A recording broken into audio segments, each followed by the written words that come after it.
Oi, gente, bom dia. Segunda-feira, a semana tá começando, muita energia positiva aí pra todo mundo, viu? E o cotidiano de hoje vai falar sobre guarda compartilhada. Daqui a pouquinho, um advogado vai tirar todas as nossas dúvidas sobre o assunto. E você já pensou em castrar o seu bichinho de estimação? Você sabia que essa cirurgia pode dar mais qualidade de vida a ele? Pois é, daqui a pouquinho eu vou mostrar isso pra você. E quem acredita em amor de carnaval? Será que esses relacionamentos que surgem aí na festa de Momo dão certo? Hoje você vai conhecer duas histórias de pessoas que se conheceram nessa época e estão juntos até hoje. E eu também vou conversar com uma psicóloga sobre bullying. Pois é, então aproveita, senta por aí, porque o seu cotidiano está só começando.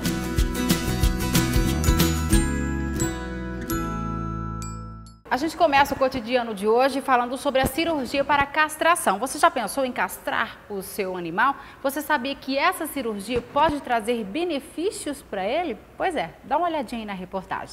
Ter uma casa cheia de animais definitivamente não estava nos planos desse ator. Ao todo, já são 10 gatos. Mas agora, esse número vai parar por aí. Pois para controlar as escapadas dessa gatinha, o Luciano decidiu recorrer à castração. Eu vi que ela estava precisando realmente e para melhorar a qualidade de vida dela, assim, eu decidi que seria uma boa solução para controlar a proliferação, assim, ela parar de ter tantas ninhadas. Já com a Daniele, a motivação para castrar o cachorro foi outra. O Pepeu tem 3 anos e ele era bem inquieto. Não havia mais hotelzinho que quisesse aceitá-lo, pois, devido ao excesso de hormônios sexuais, ele tirava o sossego dos outros cachorros. Após a castração, o comportamento do Yorkshire mudou. Em questão da hiperatividade dele, que era o mais agravante que a gente percebia, cerca de 30% a 40%, ele já tem um convívio melhor com outros animais, né? E está mais tranquilo também com a gente em casa. A castração caracteriza-se na retirada dos órgãos reprodutores dos animais. Nas fêmeas, acontece com a retirada do útero e dos ovários, e nos machos, com a remoção dos testículos. A cirurgia é simples, o animal é anestesiado e não sente dor. Pouco tempo depois já pode ir para casa. Para esse médico veterinário, a cirurgia também traz vários benefícios para a saúde dos pets. No caso do macho, você vai evitar a demarcação de território, se isso for feito no cão jovem, né? Você vai evitar também tumores de testículos, tumores de próstata, né? No caso das fêmeas, vai ser evitado também tumores de mama, né? O cio também vai ser evitado, obviamente, né? Ninhadas indesejáveis, que também pode acontecer, gravidez psicológica também, no caso das fêmeas, tumores de ovários e piometra, que é um tipo de infecção uterina, também pode ser evitado com a castração. Ele explica ainda que a castração realmente pode alterar o libido do animal. Contudo, há alguns mitos que devem ser esclarecidos. O pessoal pensa que a castração vai controlar o temperamento, por exemplo, dos cães, né? Vai ficar mais dócil. Isso aí, na verdade, é mito, né? Que o cachorro, se for castrado, ele vai perder os hormônios, que vai ter uma série de problemas contra isso. Muito pelo contrário, a gente sabe que os hormônios femininos e masculinos, eles têm tendência a estimular alguns tipos de tumores. Então, você, quando castrar, isso já vai ser evitado. A castração também pode ser uma importante ação para evitar o abandono de animais nas ruas, como é o exemplo de Rosemary, que adotou esse casal de gatinhos há apenas 1 mês. Se eles for ter os gatinhos, aí não vou poder. Nem também vou ter coragem de soltar na rua, com muitas pessoas criam as gata, e pega as crias, solta, abandona. Que até eu cheguei a ver, ia passando perto da faculdade e uma pessoa soltou uma caixa cheia de gatinho pequeno. Aí, se a pessoa não pode ficar com um pequeno, então castra eles, para ele não ter. O seu filho não quer mais ir para a escola? Quando você fala o nome do coleguinha, ele sente uma repulsa? Será que ele está sofrendo bullying? Olha só, gente, eu vou conversar hoje com a psicóloga Graziela Aguiar sobre bullying. Ela vai nos explicar como é que a gente pode diagnosticar se o nosso filho está sendo vítima disso. Muito bom dia, seja muito bem-vinda, Graziela. Obrigada, Marcela, aqui é o nosso cotidiano para falar sobre um assunto tão sério e que hoje se tornou tão comum, não é isso, Graziela? Sim, o bullying é uma forma de violência, né? A gente detecta o bullying com a violência, tanto física como psicológica e repetitiva. né? Então, a observação principal é essa, se essas agressões elas são repetitivas, formadas por grupinho ou por pessoas individual, é constatado essa violência que nós adquirimos como bullying. Graziela, geralmente o bullying ele acontece nas escolas, né? Entre crianças e adolescentes. E aí tem apelidos, né? Ah, baleia, gorda, dentuça, quatro olho. E aí, ele sendo repetitivo, a pessoa vai absorvendo e acaba que no futuro pode desenvolver algum trauma por causa disso. Sim, claro. Normalmente os traumas, né, enquanto adolescentes, adultos ou até mesmo na terceira idade, são realmente nessa fase da infância, certo? Então, assim, os pais eles devem observar a criança, se ela está chegando em casa, está com agressividade, com insônias, e aí a observação é essa, de sentar, conversar, perguntar como está sendo na escola, frequentar a escola, né? Geralmente a criança, né, que está sendo o agressor, né, que está praticando o bullying, ele tem um perfil, e às vezes ele faz isso para chamar a atenção, porque às vezes falta atenção em casa, né? Ele queria que os pais lidassem com ele de uma outra forma. Às vezes ele sofre agressão dentro de casa e acaba levando tudo isso para a escola e descontando naquela pessoa que está sendo a vítima do bullying. É um ponto muito interessante, porque assim, há crianças que os pais vivem nessa correria de trabalho, e aí a criança, quando chega em casa, ela vai chamar a atenção, ela mexe em uma coisa, ela desarruma outro, porque é para ter atenção do não vai, menino, não cuida. A mesma coisa é na escola, né? Se aquela outra criança ou qualquer coisa for diferente de mim, então assim, eu vou chamar a atenção dela para mostrar que ela é diferente e muitas vezes não há necessidade, né? Porque assim, a mente da gente sabe fazer as diferenças. Na verdade, nós sabemos quem mais ou menos nós somos. Né? Na nossa solidão, nessa coisa de estar só, de estar com o outro. Então, assim, por mais questões psicológicas ou físicas que o outro vai ter, ou financeira, porque tem muito isso também na escola, né? A escola ali padrão da cidade. Então, assim, só estuda o que são os melhores de vida financeira. E aí entra um que é filho do professor, o pai se esforça também ou que é filho do zelador, né? Ou outros que se esforçam realmente para pagar. Mas aí eu posso e tu não pode. Por que tu está nessa escola? Né? Então, assim, essa violência e o bullying não é só uma questão escolar, é uma questão mundial. É uma questão social, na verdade, né? E aí a gente não vai cair nessa mesmice. Porque as pessoas vêm se preocupando em ter e não em ser. Não, isso está muito... isso é uma mesmice. Porque tem pessoas que têm e sabem ser, outras são e não têm, e outras são e sabem ter. Né? É a questão crucial do respeito. Ô, Graziela, então, na tua opinião, o bullying, a criança que está praticando o bullying, às vezes os pais, eles não estão sabendo dar a devida educação para aquela criança e os valores são invertidos, por isso que ele faz esse ato ou não? Sim, valores são invertidos. Agora, eu não diria assim, que não está sabendo dar a educação, né, Marcela? Porque assim, a educação ela não vem pronta. Né? A gente pode ter 3, 4 filhos e a gente tenta educar da mesma forma, dar o amor da mesma, só que cada um tem sua subjetividade e vai construir pegando, né? O exemplo é fundamental, né? Não tem nada mais que ensine do que o exemplo, né? Então, assim, me lembro agora de algumas coisas que Karnal tem dito, que o exemplo faz da pessoa a ética e a moral.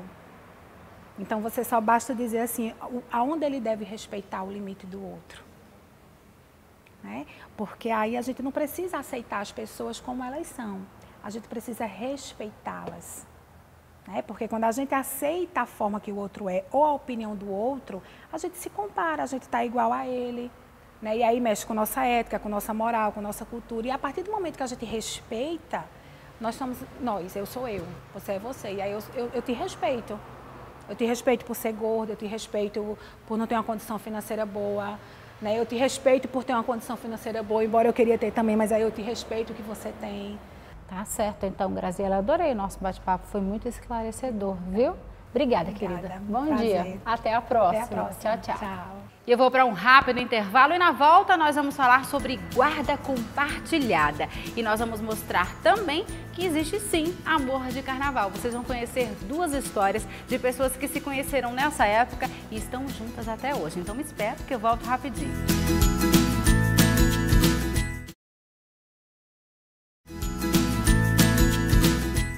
Hoje o assunto no cotidiano é guarda compartilhada. E quem está aqui comigo hoje para debater sobre isso é o advogado Dr. Ranieri Coelho. Muito bom dia. Seja muito bem-vindo aqui ao Cotidiano para falar exatamente sobre um assunto que ainda gera dúvidas, né? A gente sabe que a guarda compartilhada ela foi instituída desde 2014, mas ainda tem casais que se separam e ainda ficam na dúvida exatamente sobre essa guarda. Então estamos aqui hoje para esclarecer. Vamos falar um pouquinho sobre o que é e como funciona. Então, ela não é que ela passou a existir em 2014, mas ela é instituída como uma regra geral.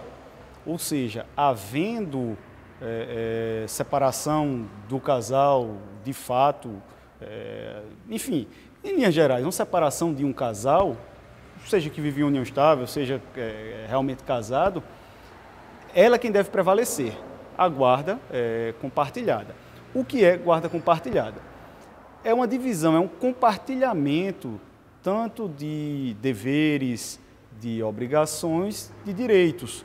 É um compartilhamento de responsabilidades sobre o poder familiar que os pais exercem sobre aquele filho, ou sobre um incapaz, no caso de maior de idade.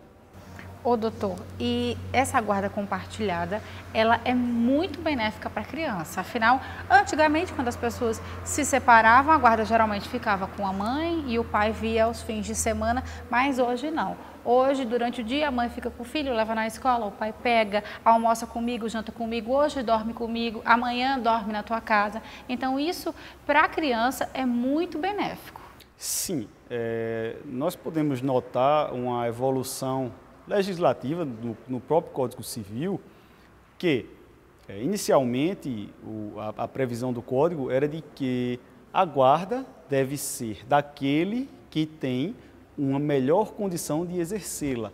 A alusão nos remete a uma guarda unilateral, aquele que tem uma melhor condição. Em 2008 tem a primeira mudança que diz que sempre que não houver consenso entre as partes, a guarda deve ser compartilhada. Hoje, o que diz a legislação?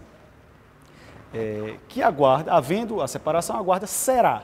Ela não fala mais em sempre que possível, ela fala será, a guarda será compartilhada, havendo ou não consenso entre os pais. Tá? E qual o benefício dela? Com a guarda compartilhada, havendo, como eu te falei, esse compartilhamento de deveres, de responsabilidades, de direitos, ambos os pais, eles podem e devem influenciar na formação moral do filho. Por quê? Porque os dois vão estar presentes sempre, como você falou. Um pega na escola, outro leva, um vai ao balé, outro leva à natação. Enfim, a criança, o menor, o filho, enfim, ela deve ter um trânsito livre com os dois pais. Deve ter um trânsito livre. Não a guarda é minha, você vai visitar no final de semana, ou tais dias são meus, tais dias são seus. Seria, em tese, todos os dias são de todos. Então, se tem esse benefício. Por quê? A criança vai ter, o filho vai ter um contato constante, um contato frequente com ambos os pais.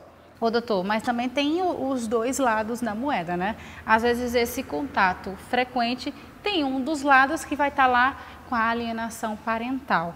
Quando ocorre essa alienação parental, essa guarda compartilhada, ela não vai ser mais benéfica para a criança. E nesse caso, como é que fica? Na verdade, um dos propósitos dessa mudança, estipulando a guarda compartilhada como uma regra, é justamente o combate à alienação parental. Um dos propósitos é esse. Por quê?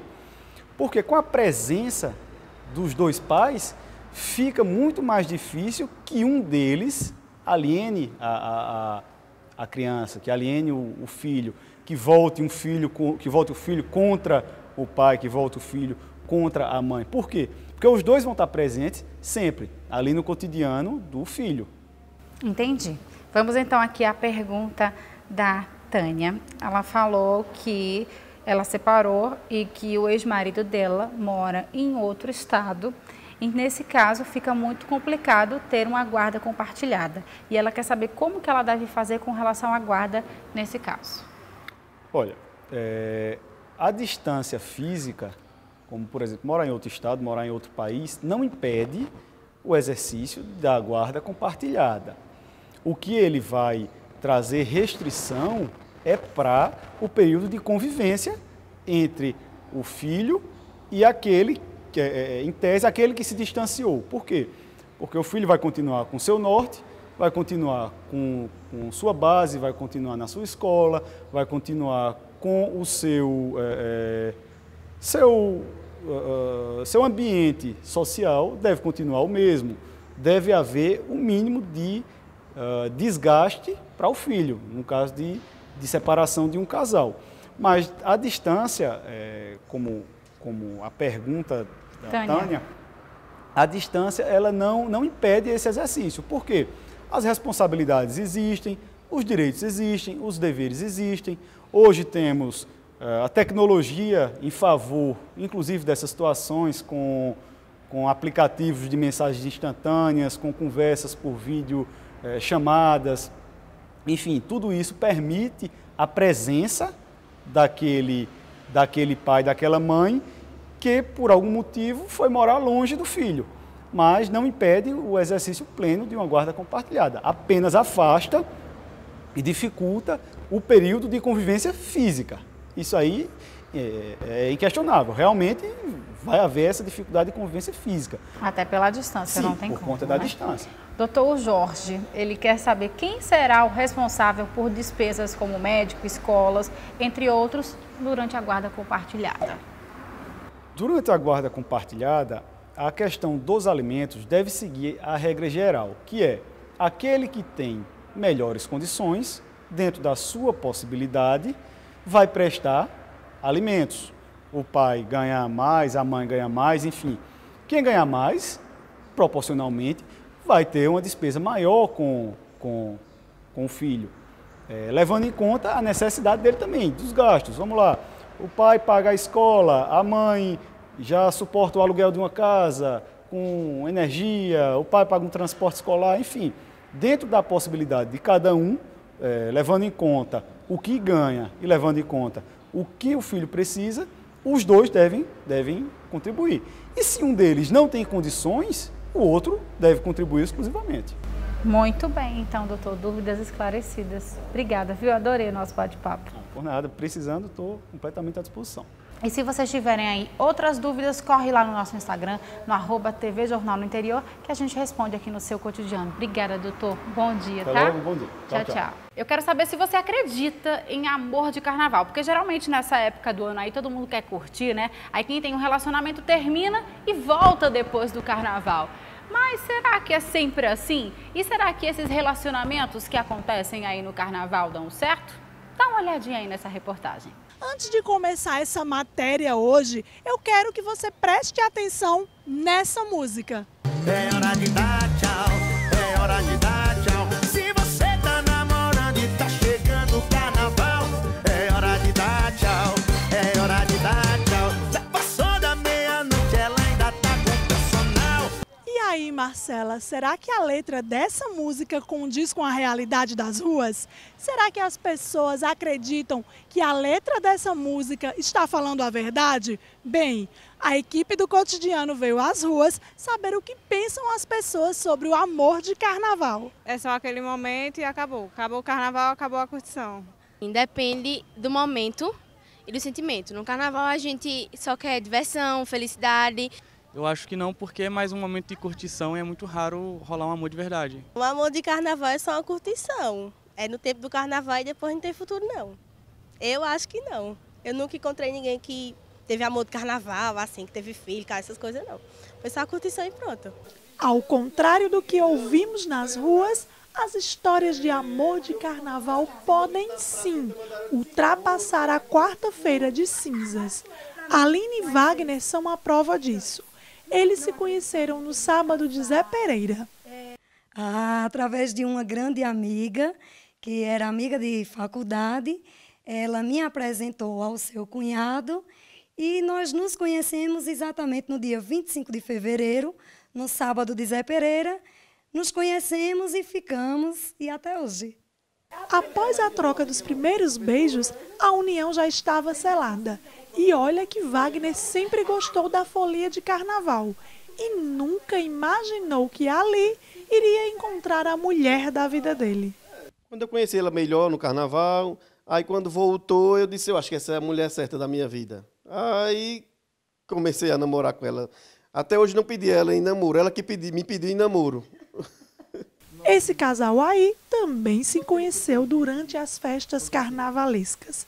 Só que tudo começou na última noite do carnaval de 2010, quando os olhares se cruzaram pela primeira vez. No carnaval de 2010, fui para Pesqueira, que é a minha cidade natal.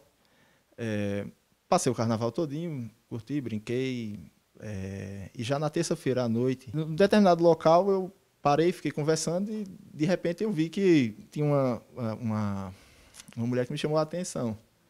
E aí eu comecei a olhar, vi que ela estava olhando também, e dei um tempo com meus amigos. E, em pouco tempo, eu saí um pouco, fui conhecê-la. E estamos juntos até hoje.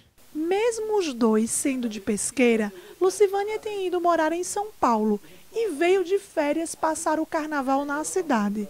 Mas será que ela imaginava que sua vida iria mudar completamente? Não imaginava que ia acontecer tanta coisa, né? E decidi não voltar mais para São Paulo e vim morar aqui em Caruaru e a gente está junto até hoje, há 7 anos já. E quem não acreditava em amor de carnaval, o que será que pensa o protagonista dessa história de amor? Amor de carnaval a gente ouve falar como um jargão, né? Uma frase dita, vamos dizer assim, comumente para marcar amores que são temporários, na verdade, né? Amores que duram aquele tempo.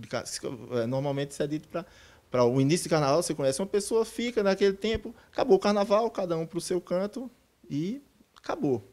E no nosso caso foi o contrário. Eu acho que talvez por nós termos nos conhecido no final, né? A gente se conheceu no final e, vamos dizer assim, de um amor temporário, de um amor volátil, ele passou a ser um amor permanente. E o nosso cotidiano vai ficando por aqui. A gente, claro, que agradece o carinho e a audiência. Você já sabe que pode rever o nosso programa lá no nosso canal no YouTube. Vai também no nosso Instagram, no @TV Jornal no Interior.